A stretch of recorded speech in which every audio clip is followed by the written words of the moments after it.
air travel because nothing screams vacation like cramming every liquid you own into a quart-sized bag and paying $9 a bottle for water. Welcome or welcome back. Look, airports aren't going anywhere, and without them, neither are we. Unless you're Beyonce with a private jet, you're stuck playing this game with the rest of us. But here's the good news. There are ways to survive it without losing your sanity, your luggage, or your will to live. Today, I'm breaking down my personal airport survival guide. Let's get into it. Search engines are your best friend until they're not.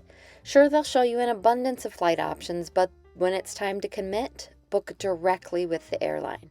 Because when something goes wrong, and spoiler, it might, airlines give priority to their own bookings over the bargain bin third-party sites. Translation: if you like being stranded at gate C47 while your plane leaves without you, by all means book cheap.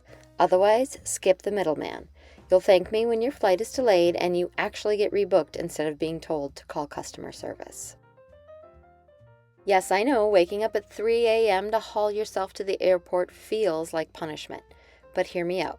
Flights are like people at brunch. The earlier you get there, the less likely someone is to flake. Morning flights get delayed way less than afternoon flights. By 5 p.m., the whole airline schedule is basically one giant group chat meltdown. So sacrifice a little beauty sleep, slap on some under-eye concealer, and enjoy being on time for once. If you live far from an airport like me, then consider building in a stay at a hotel nearby the night before. Some even include prices for parking your car there while you're gone. Checking luggage is like gambling. You hand over your suitcase, cross your fingers, and hope it arrives in the same city you do. Sometimes it's fine, and sometimes your bag takes a spontaneous trip to Denver while you're in Miami. If you can, pack light and carry on. Unless you're traveling with infants or small kids, in which case, God bless you. You get a free pass. Go ahead, check the stroller, the car seat, the portable crib, and whatever else keeps you sane. The rest of us will roll that carry-on down the jet bridge and stress less. Airplanes have two temperatures, sauna and cryogenic lab, and you never know which one you're getting. A sweater or scarf isn't just about warmth, it's multitasking fashion. Instant blanket, instant pillow, instant unfortunate stain concealer, instant shield from the guy next to you who thinks all the armrests belong to him. I know every travel blogger, lifestyle guru, and your neighbor's cousin has told you this exact tip, but there's a reason everyone repeats it. Because it's a piece of advice that actually makes your day less miserable and can save you a decent chunk of change. Airports know you're trapped. That's why trail mix costs the same as a small car payment.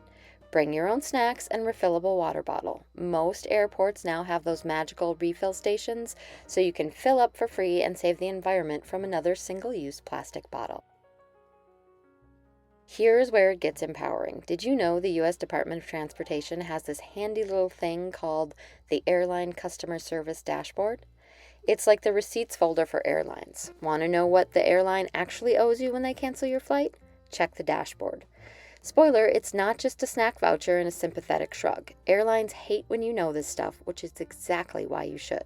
And there you have it, the airport survival guide nobody asked for, but you'll secretly use next time you fly. If this helped, or at least distracted you from Googling, "Why is my flight delayed?" go ahead and like and subscribe. Thanks for watching.